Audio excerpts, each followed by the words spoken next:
Discurso direto. As perguntas nunca são indiscretas. As respostas, às vezes, são. Discurso direto. A grande entrevista com Júlio Vera Cruz Martins. Gratos pela preferência que nos dá, a nossa convidada é Clara Carvalho, está em Portugal, é coordenadora de um estudo que traça o perfil dos estudantes dos países africanos de língua oficial portuguesa no período 2015-2021. Para o auditório cabo-verdiano, quem é Clara Carvalho? Muito obrigada por esta oportunidade.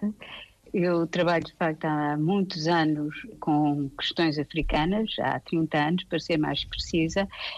E este é um estudo que no fundo me surgiu, tanto a mim como à restante equipa, quando nos apercebemos que havia um grande incremento do número de estudantes africanos, e muito em particular do número de estudantes da Guiné-Bissau, que estavam a chegar às instituições do ensino superior em Portugal. Nós fizemos uma parceria com o Instituto Politécnico de Leiria, com o investigador da Universidade do Porto e todos nós tínhamos a mesma percepção. Foi assim, de facto, que nos surgiu a ideia de fazermos este estudo. Há 30 anos que se dedica a estudos, foi a coordenadora de Centro de Estudos Internacionais no ISCTE e também da Rede Europeia, não é? Sim, da Rede Europeia de Estudos Africanos, que se chama AGES. O vosso estudo aponta que o conhecimento que se tinha da realidade dos estudantes africanos em Portugal era o que se publicava em monografias, daí a necessidade de ter um estudo que traçasse o perfil. Chamou a nossa atenção, desde logo, o lugar de Cabo Verde, salvo o boom da Guiné-Bissau nos últimos 2 anos ou 3, se não me engano. Cabo Verde está em segundo lugar em termos de números. Sim, Cabo Verde, isso era já sabido, é de facto o país que tem enviado mais estudantes para as instituições, para as IES em Portugal, mas desde 2016 tem-se assistido a um aumento exponencial dos alunos que vêm da Guiné-Bissau, que aumentaram 10 vezes mais em pouco tempo e neste momento aumentaram 20 vezes mais relativamente ao que eram os números de há 10 anos atrás. Mas até aí era de facto Cabo Verde, e Cabo Verde continua a ser também o país que está mais representado em algumas das instituições do ensino superior em Portugal. O caso mais relevante é desde logo o Instituto Politécnico de Bragança, que é o instituto que tem de facto mais estudantes cabo-verdianos em todo o país. Mas isso é devido à cooperação que o Instituto Politécnico de Bragança tem com as autarquias, não é? A vinda dos estudantes, particularmente para os institutos politécnicos e as universidades do interior, deve-se sempre a uma política proativa por parte destas instituições. Isto foi uma das coisas que o nosso estudo acabou por demonstrar. Portanto, não é apenas o Instituto Politécnico de Bragança que o faz, muitos outros o fazem, que através dos seus contatos, nomeadamente também com contatos com autarquias, com bolsas, com condições especiais de apoio a estes estudantes, conseguem assim atrair um grande número de estudantes de alguns países para esses mesmos institutos. E no caso de Bragança é exatamente isso que acontece, como acabou de dizer. Agora, a vinda destes estudantes não se deve, em primeiro lugar, a estes acordos. Ela deve sim a uma política de atração por parte do Estado português, que tem a sua primeira expressão em 1999, portanto logo a seguir à criação da CPLP, em que há um decreto-lei que abre o acesso ao ensino universitário em Portugal para os estudantes dos PALOP, de Timor-Leste e do Brasil em condições iguais às dos estudantes de Portugal e do espaço universitário europeu, que, como sabe, é aberta a todos os estudantes deste espaço, ou seja, os alunos pagam umas propinas equivalentes às dos nacionais, que são propinas que não cobrem os custos da educação, portanto, são sempre propinas subsidiadas. Isto ocorre em 1999 e, portanto, o acesso é feito a partir daí diretamente junto da Direção-Geral do Ensino Superior. Depois, em 2014, há a promulgação do Estatuto do Estudante Internacional, que também permite às várias instituições de ensino superior criarem condições especiais para o acesso de alunos de determinadas nacionalidades, aí já não para a entrada na universidade, portanto não estamos a falar dos primeiros ciclos, mas para qualquer ciclo, portanto pode ser um primeiro ciclo, como pode ser um mestrado, como pode ser um doutoramento. E há muitas instituições de ensino superior em Portugal que vão criar regulamentos específicos de forma a que os estudantes que vêm dos PALOP, mais uma vez, paguem propinas equivalentes às dos estudantes nacionais e do espaço universitário europeu, ou seja, propinas subsidiadas. E isso vai atrair novamente muitos estudantes destes países. Nós verificamos no estudo, desconheço se essa realidade se mantém, em que há uma parte de estudantes que se inscrevem, mas que não comparecem nas instituições de ensino superior, o que quer dizer que se inscrevem, mas com intenções de emigrar. Essa realidade mantém-se?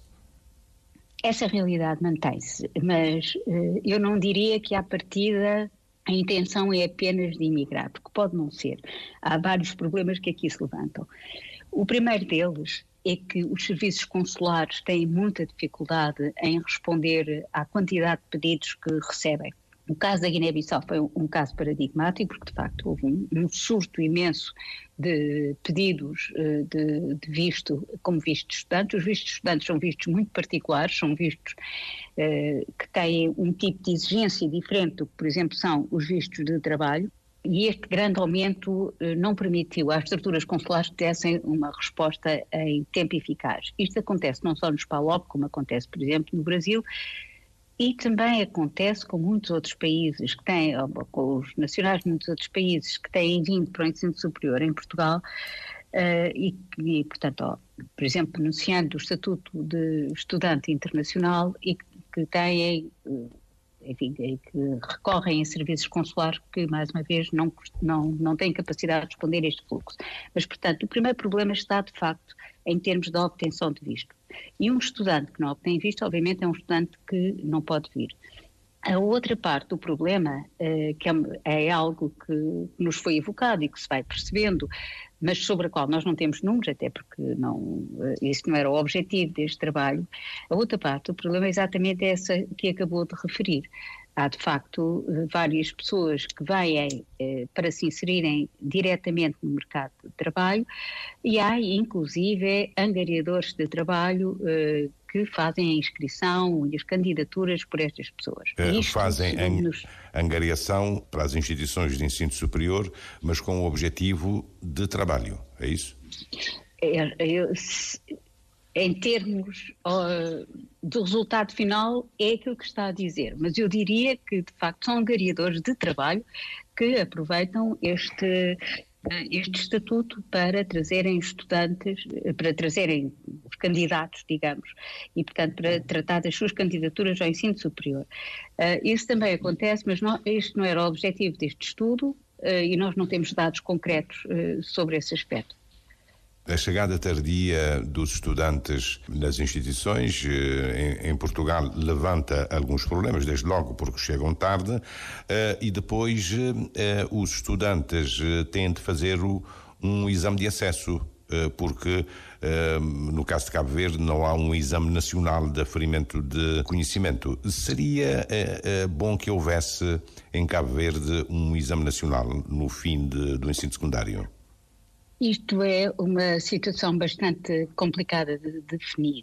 À partida, os estudantes que vêm pela chamada linha D, ou seja, o Estatuto Especial para Estudantes dos PALOP, que ingressam no primeiro ciclo do ensino superior português, estes estudantes, de facto, ingressam apenas com a prova que fizeram um equivalente a 12 anos de escolaridade, portanto, equivalente a um 12º ano. E independentemente de terem ou não realizado as provas de ingresso na universidade. E, portanto, estes estudantes candidatam-se ao lado de muitos outros alunos que esses realizaram esse tipo de provas. Não é exigido qualquer exame, isso não pode ser feito ao abrigo desta linha e, portanto, será sempre assim que ocorre. Se Cabo Verde deve ou não realizar essas provas, eu acho que isso é um problema interno das políticas educativas e do ensino superior e do acesso ao ensino superior em Cabo Verde, portanto não me compete estar aqui a discursar sobre elas, mas devo dizer que quando se trata de um estudante que vem com o estatuto de estudante internacional, aí as instituições de ensino superior podem exigir a realização de um exame de acesso. E, portanto, os alunos que conseguem fazer esse exame à partida terão outras capacidades. Esses exames são feitos em Portugal? Esses exames são feitos, podem ser feitos em Portugal ou no país de origem, mas são feitos, geralmente são no país de origem, portanto não se obriga as pessoas a virem para Portugal para fazer um exame no qual podem reprovar e, portanto, não entram. Habitualmente eles são realizados online, mas eu volto a repetir, as instituições só o podem fazer no caso dos estudantes que vêm ao abrigo do Estatuto de Estudante Internacional e só algumas instituições é que o fazem, não são todas, isto é algo que compete a cada instituição definir se o pretende fazer ou não. Agora, o problema que estava a referir dos alunos chegarem tarde é um pouco mais complexo e é bastante problemático para os candidatos que estão para os candidatos não, já foram admitidos, mas portanto para os jovens que estão nesta situação. Em primeiro lugar, quando eles chegam tarde, eles já perderam a maior parte das aulas. Portanto, eles já têm muita dificuldade de inserção no ensino. Eles muitas vezes chegam tão tarde que eles já perderam um semestre de aulas. Contudo, para eles obterem um visto de estudante no país e, portanto, poderem ficar aqui a residir, eles têm que ter a confirmação da instituição em como estão inscritos. E isto, obviamente, vai penalizá-los bastante, porque imagina um aluno que chega em dezembro, já não consegue fazer o primeiro semestre, mas teve que pagar o primeiro semestre e vai diretamente para um segundo semestre que não vai conseguir fazer e, portanto, ele no fundo vai pagar um ano de estudos apenas para obter um visto. As instituições estão cientes disso e também há já muitas que os conselhos gerais lhes têm permitido que os alunos venham em regime de estudante a tempo parcial, ou seja, eles no fundo chegam tarde, mas não fazem o primeiro semestre, mas têm sempre que se inscrever para o segundo semestre. E aí, nesse caso, não pagam? Não pagam o primeiro semestre. Neste momento, o Ministério também está a estudar a hipótese destes alunos que vêm tarde por causa da obtenção do visto, poderem ter a opção de não se inscreverem nesse ano, mas ficarem com a matrícula congelada. E, no fundo, poderem aproveitar o tempo em que cá estão e em que chegaram tarde e não têm a capacidade para seguir as aulas normais como os seus colegas, mas poderem aproveitar esse tempo para precisamente se prepararem para a exigência do ensino universitário. Portanto, e resolvendo questões como habitação, que é um problema também. Resolvem também situações como a habitação. A habitação é um dos problemas. Há outros problemas. Por exemplo, quando nós comparamos este tipo de políticas de promoção do ensino superior em Portugal com aquilo que acontece no caso brasileiro ou no caso de Marrocos, para falar, ou da Turquia, que são 3 países que têm dispensado muitas bolsas de estudo para estudantes dos PALOP. Neste caso são atribuídas bolsas de estudo, portanto os alunos não só se candidatam e entram no ensino superior, como também recebem uma bolsa de estudo. E essa bolsa de estudo, obviamente, permite-lhes resolver muitos problemas, e desde logo o problema do financiamento dos estudos. Não é isso que aqui está a acontecer. Aqui o que há é uma abertura do ensino superior para estudantes dos PALOP, Timor-Leste e do Brasil. E, portanto, estes alunos entram como qualquer aluno nacional sem ter uma bolsa. É igual a um aluno nacional ou um aluno que venha do espaço universitário europeu, um aluno, no fundo, da União Europeia, que entram sempre sem terem bolsa e depois terão que pagar os seus próprios estudos, apesar das propinas serem subsidiadas, como já disse. E, portanto, o que acontece é que estes alunos têm o problema da habitação, mas este problema da habitação vem-se juntar o problema do seu próprio sustento, o problema do pagamento das propinas, o problema do isolamento quando não conhecem outras pessoas ou quando não têm familiares e amigos que estejam próximos. E depois vão-se juntar ainda outro tipo de problemas. Muitos dominam mal o português e as aulas são dadas, as aulas do primeiro ciclo são dadas em português. Mais o português, como o vosso estudo diz, o português académico. Nós chamamos-lhe o português académico, também se lhe poderia chamar, há quem lhe chama o português europeu por causa do caso do português brasileiro e de várias pessoas, de vários estudantes brasileiros que se queixam que por vezes a pronúncia portuguesa europeia é mais difícil de compreender. Mas este português académico é o português normalizado. O não português tem padrão. Nenhuma diferença. É um português padrão, sim. E a falta de domínio do português traz consigo problemas de algum isolamento ou uma inserção difícil? Não é só a falta de domínio do português. Os alunos que têm maiores problemas na sua inserção não é apenas pela falta de domínio da língua, é sobretudo quando não tem uma rede de apoio, como qualquer pessoa que vá para os Estados Unidos, não é por não compreender inglês, é se não tiver uma rede de apoio, também se sentirá isolado, portanto não decorre do não domínio da língua, decorre sobretudo desse fator.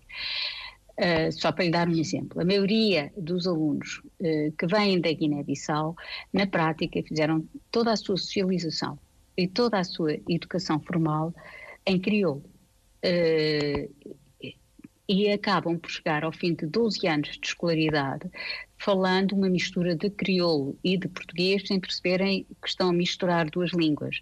E isto torna-se incompreensível para quem os ouve e também a eles lhes dificulta muito porque eles não compreendem o que é que se está a ser dito e finalmente não conseguem escrever, não conseguem perceber o que leem, etc, porque no fundo eles estão a trabalhar numa língua que para eles é uma língua que eles não dominam. Isto acontece, de facto, com muitos alunos. Mas estes estudantes da Guiné-Bissau, sobretudo os que vêm para a zona metropolitana de Lisboa, têm geralmente muito apoio familiar ou de amigos que já cá vivem. A maioria deles acaba por ficar inicialmente a viver em casas de familiares ou de pessoas conhecidas. E, portanto, o isolamento não está apenas ligado ao não controle da língua. O isolamento é o isolamento que os estudantes sentem sempre quando vão estudar para um país estrangeiro. Não seria só daí. A dificuldade é apenas com o domínio da língua portuguesa ou há outras disciplinas? Há muitas dificuldades.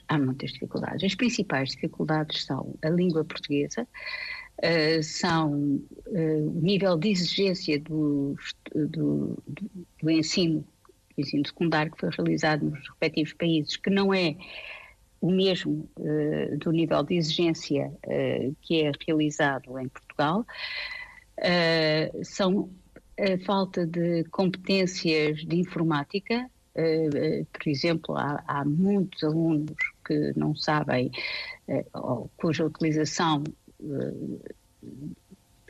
enfim, que no fundo nunca trabalharam com um computador, não sabem enviar um e-mail, que sempre trabalharam apenas a partir dos telemóveis, que não sabem trabalhar um documento Word, etc. Portanto, há toda uma série de competências tecnológicas. Ou seja, no fundo, são utilizadores das redes sociais.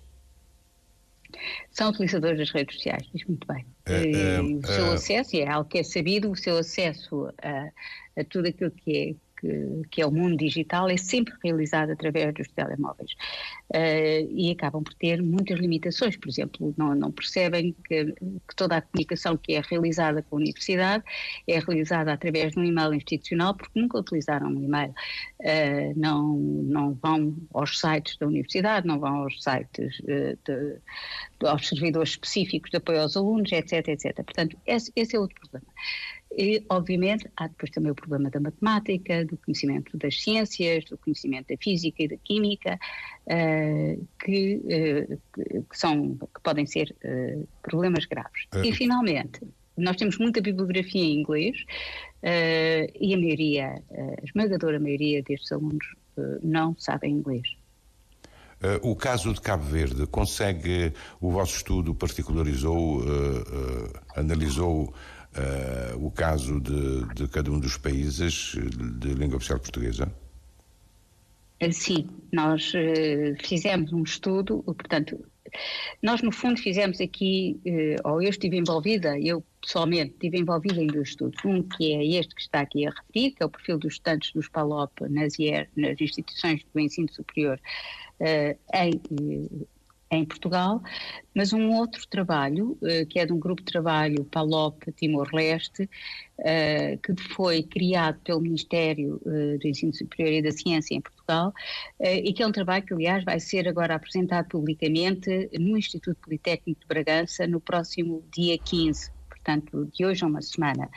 O Instituto Politécnico de Bragança foi precisamente escolhido porque é aquele que tem mais alunos dos PALOP e tem muitos mais alunos de Cabo Verde. São essencialmente os alunos de Cabo Verde. Portanto, há aqui 2 estudos que nos dão esta informação. No primeiro destes estudos, nós temos, de facto, temos uma divisão, digamos, dos alunos pelas nacionalidades. E, portanto, nós acabamos também por isolar Cabo Verde. Aquilo que eu lhe posso dizer de Cabo Verde, como disse, Cabo Verde era de facto o país que estava mais representado, continua a ser, apesar de ter vindo este grande boom da Guiné-Bissau, no ano passado ainda era muito significativo, mas esse boom está a diminuir e portanto Cabo Verde provavelmente continuará sempre a ser o país mais representado ao nível de ensino superior em Portugal. Os alunos têm vindo a aumentar, como têm vindo a aumentar por todo o lado, sobretudo aquilo que nós temos assistido é um grande aumento dos alunos que vão para o ensino politécnico, também universitário, mas sobretudo o politécnico. Como lhe disse, eles vão esmagadoramente para o Instituto Politécnico de Bragança. Só para ter uma ideia, no total dos anos que nós analisámos, nós tínhamos mais de 5.000 alunos de Cabo Verde no Politécnico de Bragança. E a instituição que vinha a seguir é o Instituto Politécnico de Lisboa, tem 1.090 alunos.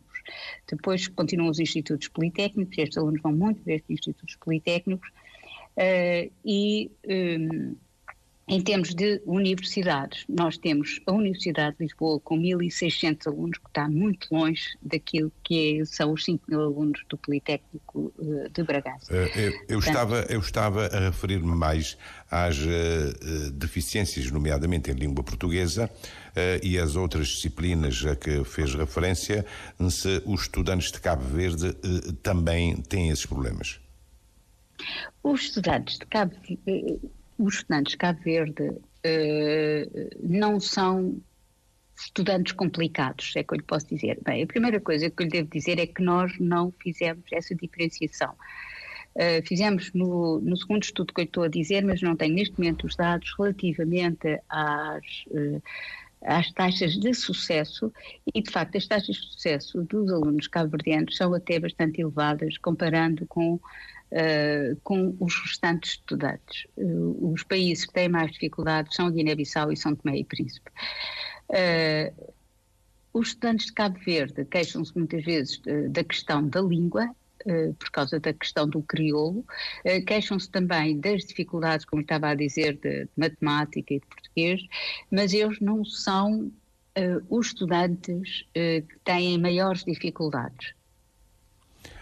Comparando com os outros estudantes. O estudo diz que os estudantes de Cabo Verde, a maior parte, pelo menos, tem bolsa do próprio Estado de Cabo Verde, o que os distingue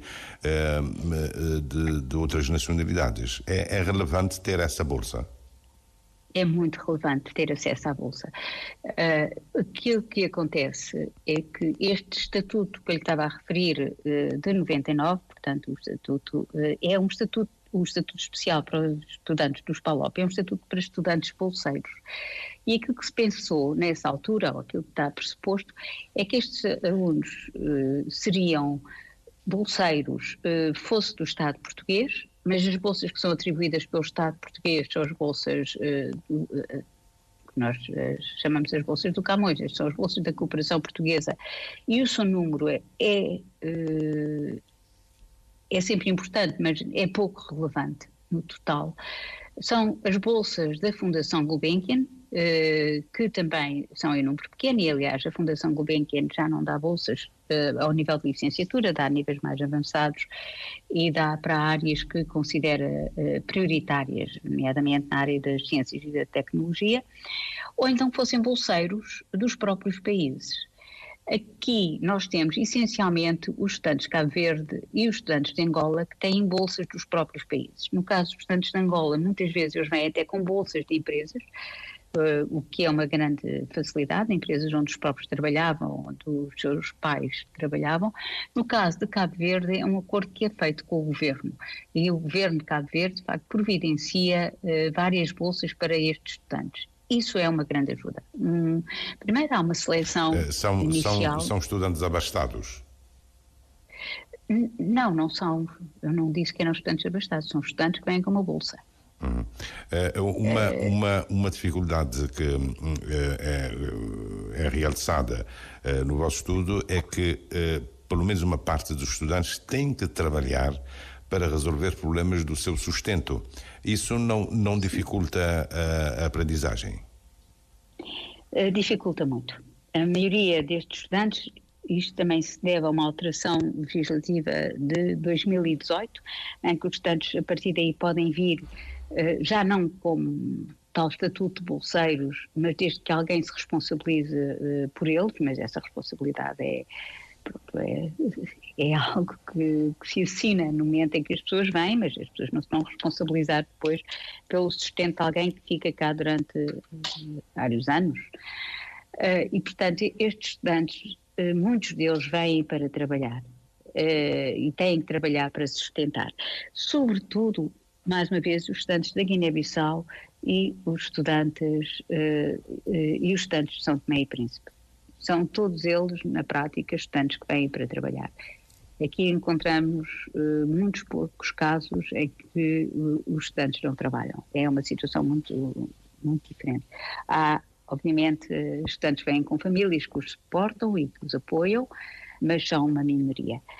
Estes estudantes que trabalham, eles têm depois acesso ao estatuto de estudante trabalhador, mas em boa verdade eles acabam por estar em situações de uma grande dificuldade, e eles apresentam uma resiliência para conseguirem terminar os estudos que é absolutamente louvável. Eu acho que a esse nível eu raramente encontrei pessoas com tanta vontade de aprender, tanta sede de aprender como os estudantes dos PALOPs que nós temos e que muitos de facto fazem em condições muito, muito, muito complicadas. Não sei se o estudo conseguiu verificar os estudantes que ficam depois de concluir os cursos. São muitos? Está a dizer que ficam em Portugal? Exatamente.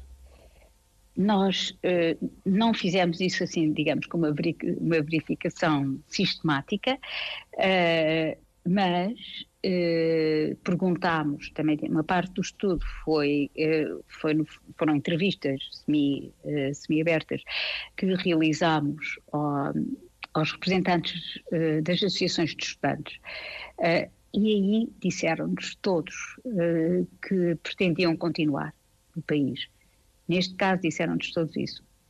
Num outro trabalho que fizemos para o Ministério, em que tivemos a ocasião de fazer um inquérito, e esse inquérito acabou por ser respondido maioritariamente por estudantes angolanos, não. Havia muitos estudantes que pretendiam voltar ao país.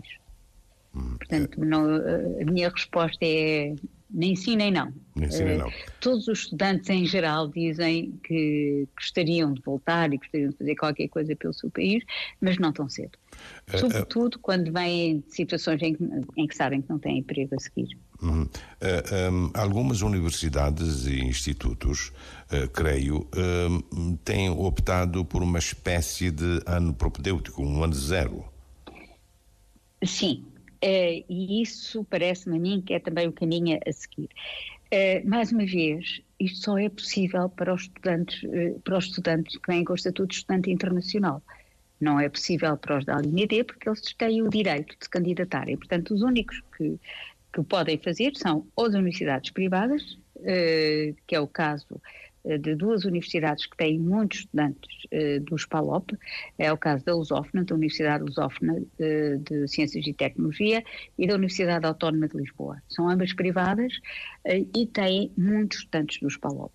Estas duas universidades reportaram-nos isso. Eles exigem um exame de entrada e têm, de facto, cursos propedêuticos. E esses cursos propedêuticos são ótimos porque acabam, no fundo, por comatar todas aquelas falhas iniciais que os estudantes têm, mas que depois se tornam graves porque os impedem de continuar, eles reprovam um ano atrás do outro e acaba por ser muito desanimador para os próprios e inclusive também para os professores que os estão a tentar apoiar. Portanto, as privadas fazem. Relativamente aos estudantes internacionais, há neste momento várias universidades, como é o caso, por exemplo, da Universidade da Beira Interior, que também o estão a fazer. Também estão a exigir exames para verificar como é que se efetua a entrada e têm sempre a possibilidade de alunos terem cursos propedêuticos. Outro que o faz são algumas das faculdades da Universidade Nova de Lisboa, relativamente, nomeadamente a Faculdade de Ciência e Tecnologia e a Faculdade de Direito da Universidade Nova de Lisboa, também têm cursos propedêuticos que os alunos frequentam e, portanto, e depois de fazer os exames desse curso, têm então acesso aos cursos que pretendem e geralmente têm boas taxas de sucesso a partir daí. E isto é o que, em princípio, deverá ser o caminho a seguir. Ou seja, os alunos, para conseguirem, para não entrarem depois num ciclo vicioso em que entram no ensino superior, em que pagam o ensino superior, em que têm a expectativa e o sonho de se fazerem e de estudarem e de alterarem a sua vida, etc. E no fundo depois tropeçam com coisas muito básicas, como compreender o português normalizado, como compreender matemática, como saber como enviar um e-mail, coisas muito básicas que podem ser ensinadas rapidamente. Mas aí então o problema tem de ser resolvido na origem. Os estudantes têm de saber que vão frequentar um curso inicial de adaptação, digamos, antes de ir, não é?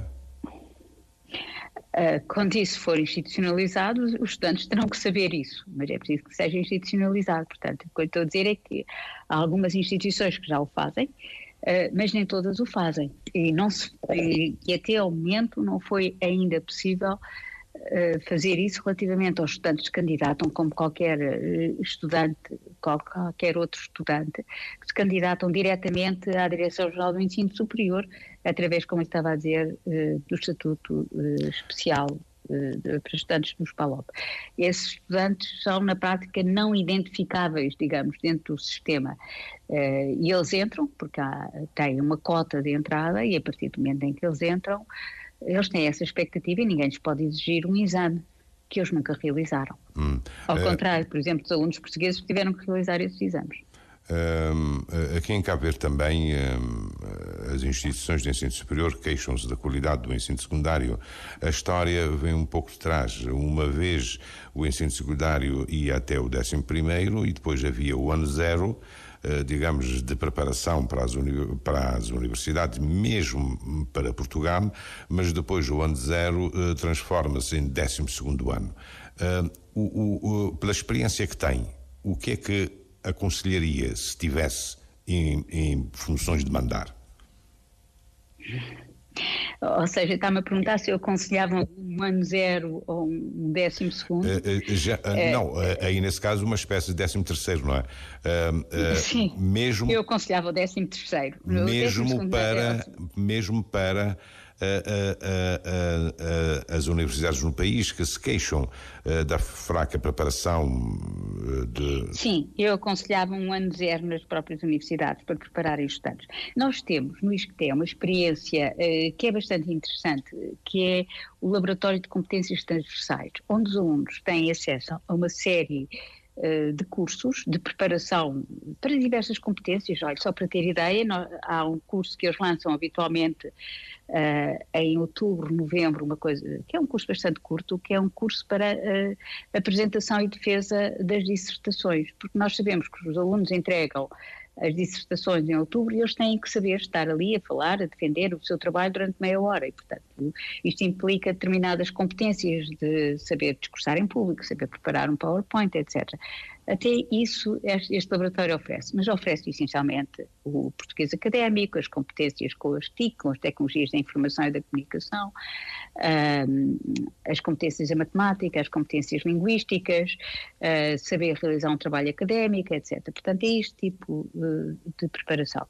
Este laboratório tem, por exemplo, neste momento uma parceria com a Universidade Amílcar Cabral, em Bissau, para precisamente promover este tipo de cursos de preparação para o trabalho universitário junto da Universidade Amílcar Cabral. Isto é um exemplo que poderia ser seguido, como muitos outros podiam ser seguidos, como eu disse, a Universidade Nova faz estes cursos, a Autónoma e a Lusófona fazem estes cursos e, portanto, há já alguma experiência. Uma espécie de ano zero, uma espécie de ano zero em Cabo Verde poderia resolver o problema tanto para instituições de ensino superior em Cabo Verde como em Portugal, não é? Sim, ajudava bastante ter um ano zero. Ajudava os alunos e também ajudava-os a ter expectativas mais realizáveis, digamos, daquilo que eles vão encontrar à partida. E isso seria extremamente importante. Agora, para gizar esses cursos consoante a área de escolha, aí era preciso ter dados mais substantivos da realidade dos estudantes africanos de língua portuguesa em Portugal. A avaliação... E o que é que entende por isso? As avaliações, as deficiências para gizar esse um ano zero para a área de humanística... Onde é que eles estão... Sim, onde é que eles são mais fracos, estes alunos, onde é que eles têm maiores problemas? Exatamente. Sim, nós temos esses dados, não temos em termos quantitativos. Portanto, aquilo que nós temos é aquilo que os responsáveis das instituições nos dizem, por um lado, e temos, por outro lado, as taxas de sucesso destes alunos à medida que vão avançando. Está claro que isso não nos diz exatamente onde é que eles falharam, mas temos a impressão do lado dos responsáveis das instituições. Portanto, esse estudo que diz que vai ser apresentado no próximo dia 15 do Instituto Politécnico de... Não, o estudo não é o estudo é do Ministério da Ciência e do Ensino Superior em Portugal. Mas vai ser apresentado no Instituto Politécnico de Bragança. Aí já há elementos novos, não é? Exato, aí temos já alguns elementos novos, precisamente, nomeadamente estes que são bastante relevantes, sobre as taxas de sucesso dos estudantes dos PALOP. Nós verificamos, em termos de género, que para as licenciaturas as meninas estão em maior número, mas depois mestrado e doutoramento a situação inversa. A mesma realidade se aplica aqui a nível interno em Cabo Verde. Tem um pensamento sobre isso? O que está a dizer aplica-se a Cabo Verde. Ou seja, dos estudantes dos PALOP, em que o número de homens e mulheres a entrar é geralmente muito equilibrado, só há dois países desequilibrados, é que lhe podemos chamar assim. Por um lado, Cabo Verde tem uma maior representação de mulheres e, por outro lado, a Guiné-Bissau tem uma maior representação de homens. Hoje em dia também se começa a verificar que à entrada nas licenciaturas, de facto, nós começamos a ter mais raparigas do que rapazes. Embora a obrigatoriedade dos 12 anos de escolaridade tem alterado um bocadinho esta situação, mas isto é um fenómeno recorrente em todos os países. As raparigas, os rapazes, pondo isto de outra maneira, os rapazes costumam ser aqueles que muitas vezes procuram imediatamente entrar no mercado de trabalho. Ou são mais rebeldes em certas fases da vida. A nível de mestrado e doutoramento, há mais homens que mulheres. Está-me a falar dos estudantes dos PALOP, sim. A nível de mestrado e doutoramento há mais homens do que mulheres. E mesmo no caso de Cabo Verde? Mesmo no caso de Cabo Verde, Mesmo no caso de Cabo Verde, embora eu teria exatamente que lhe confirmar isto, mas mesmo no caso de Cabo Verde. O que é que julga? Tem um pensamento sobre isso? A que é que se deve? Constituição de família? Maternidade? Sim. Isso é muito claro. A maioria das raparigas que vêm dos PALOP constituem família relativamente cedo. Por exemplo, comparando com as estudantes portuguesas, que cada vez mais tendem a adiar a família para mais tarde. As jovens que vêm dos PALOP não o fazem, têm a família muito cedo. Nós temos muitas alunas ao nível de mestrado que já são mães, ou que são mães enquanto realizam o mestrado. E obviamente isto acaba por as atrasar. Há aquelas que também foram mães durante a licenciatura e isto acaba por as atrasar, isso é verdade. Quais são as grandes conclusões e recomendações deste estudo sobre o perfil dos estudantes dos países africanos de língua oficial portuguesa entre 2015 e 2021? Bem, aquilo que nós temos como grandes conclusões à partida, primeiro é que estes estudantes são já um número muito significativo dentro do total dos estudantes que frequentam o ensino superior em Portugal. Eles representam cerca de 3% do total de estudantes, mas têm vindo a aumentar e em algumas instituições eles são muito mais do que 3%, eles chegam a ser 30% do total de estudantes, portanto são de facto, têm um número muito, muito significativo. E portanto, tendo este peso no ensino, é óbvio que se tem que pensar quais são as melhores condições de acolhimento, as melhores condições também para dialogar com estes estudantes e como é que estas situações e estes problemas podem ser resolvidos. Isto é a nossa primeira grande conclusão. Outra das nossas conclusões é a dificuldade de lidar com estes alunos que vêm pela linha D, portanto, os de estatuto especial, porque não só são os alunos com os quais não há contacto, e são os alunos que vêm pela Direção-Geral do Ensino Superior, que nós não conhecemos, que as instituições não têm forma de os contatar, e muitas vezes são os tais alunos que não aparecem. Habitualmente são estes e não os alunos que vêm com o estatuto do ensino, com o estatuto de estudante internacional. Temos também verificado o problema da falta de vistos ou da dificuldade em obter vistos, que tem que ser resolvido e tem que ser resolvido rapidamente. Portanto, a partir do momento em que há uma política portuguesa de abertura do ensino superior para estes estudantes, isto tem que ser consentâneo também com aquilo que são as outras formas de acesso e os problemas que eles resolvem. Portanto, não se justifica que eles não venham por terem problemas em termos de obtenção de vistos.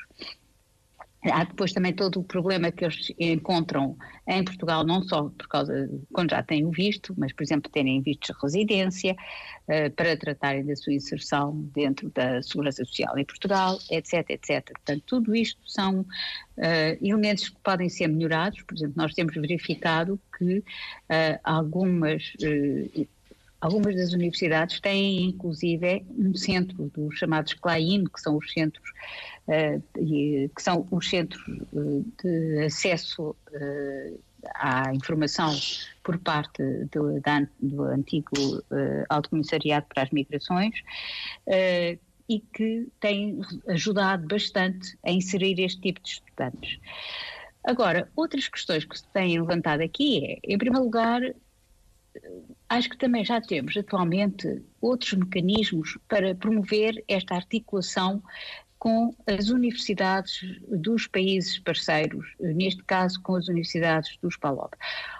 Muito daquilo que se está a fazer poderia ser ultrapassado através de uma colaboração mais regular com universidades dos PALOP. Neste momento, por exemplo, todos os acordos são feitos através dos acordos entre a União Europeia e a União Africana, nomeadamente através dos programas Erasmus, permitiriam que houvesse mais graus conjuntos, uma maior articulação entre universidades, que não obrigavam os estudantes a terem que vir para um outro país, a frequentarem os primeiros anos de uma licenciatura e que também ajudavam a desenvolver essas mesmas instituições. E, portanto, isto seria, de facto, uma ajuda, era tentar utilizar outros mecanismos também para promover este tipo de inter-relação e que ela seja feita diretamente entre as instituições do ensino superior. Não é... a Universidade de Cabo Verde, por exemplo, é uma boa universidade e é uma universidade com a qual nós temos uma colaboração regular, também a temos com a Universidade de Santiago, e eu parece-me que o caminho a seguir é fortalecer estas universidades, criar mais programas de intercâmbio, mais do que trazer os alunos de Cabo Verde para Portugal como se não houvessem licenciaturas em Cabo Verde, porque de facto essas licenciaturas existem e devem ser desenvolvidas. Outra foi aquela que nós também já falámos, obviamente, é preciso ter um semestre zero, pelo menos um semestre ou mesmo um ano propedêutico. É preciso perceber que estes alunos vêm com uma ou outra preparação e, portanto, eles têm que ter a oportunidade de se prepararem para entrar no ensino superior. Com o número de instituições de ensino superior que há em Cabo Verde, o número de estudantes que vão nomeadamente para Portugal, não diminui teimosamente. A que é que se deve isso? Sim. Olha, não sei a que é que se deve. Acho que isso é uma pergunta que tem que se colocar aos estudantes que estão em Cabo Verde, mas também se poderia dizer o mesmo para a Guiné-Bissau. O número de estudantes que há na Guiné-Bissau, neste momento há uma explosão do ensino superior na Guiné-Bissau, sobretudo privado, que não oferece nenhuma garantia de qualidade. Não é o caso em Cabo Verde. Cabo Verde oferece essa mesma garantia de qualidade. Como é que isto se faz? É preciso ter mecanismos que promovam essa garantia, por exemplo, ter uma agência de verificação, como é o caso da A3GS em Portugal, para todos os cursos, para a qualidade dos cursos. O caso de Cabo Verde, a Agência Reguladora de Ensino Superior. Sim, e isto é um trabalho que a agência tem que fazer. Outra coisa é, de facto, promover que estas universidades tenham professores doutorados. É bastante importante. É bastante importante que não recorram apenas aos recém-licenciados, que é o que acontece, por exemplo, na Guiné-Bissau, mas que as pessoas que querem ingressar no ensino tenham uma formação específica, no ensino superior, quero dizer, querem ingressar como professores no ensino superior e, portanto, que haja uma maior qualificação, que se promova a investigação e que se promovam estas instituições. Acho que isso é um trabalho essencial que tem que ser realizado. Cabo Verde está muito bem situado a este nível. Moçambique é um país que dá cartas a este nível, literalmente. Tem bons cursos, tem boas universidades. A Universidade Eduardo Mondlane é considerada uma das melhores de todo o continente africano. E o caminho a seguir é, de facto, lutar para que estas universidades cumpram, digamos, aquilo que é a sua missão. E a sua missão será, em primeiro lugar, obviamente, a formação inicial, os primeiros ciclos, que deverão ser dados a estes estudantes. Portanto, esta vinda maciça não se justifica. Depois, em termos de especialização, sim, mas aí as universidades poderão criar os seus próprios regulamentos e os alunos virão também já sabendo melhor aquilo que pretendem ou aquilo que não pretendem do ensino superior. E, portanto, acho que é essencialmente este o caminho a seguir. Não é tanto trazer massivamente os alunos, porque o que é preciso é, de facto, que as instituições nacionais nos respectivos países tenham a capacidade de absorver estes estudantes. Clara Carvalho, nós agradecemos por ter estado connosco, encontrado tempo para nos ajudar a compreender melhor o estudo realizado e ficamos à espera das conclusões do estudo que vai ser apresentado daqui a uma semana. Agradecemos. Discurso Direto regressa na próxima segunda-feira. Muito obrigada. Discurso Direto. As perguntas nunca são indiscretas. As respostas às vezes são.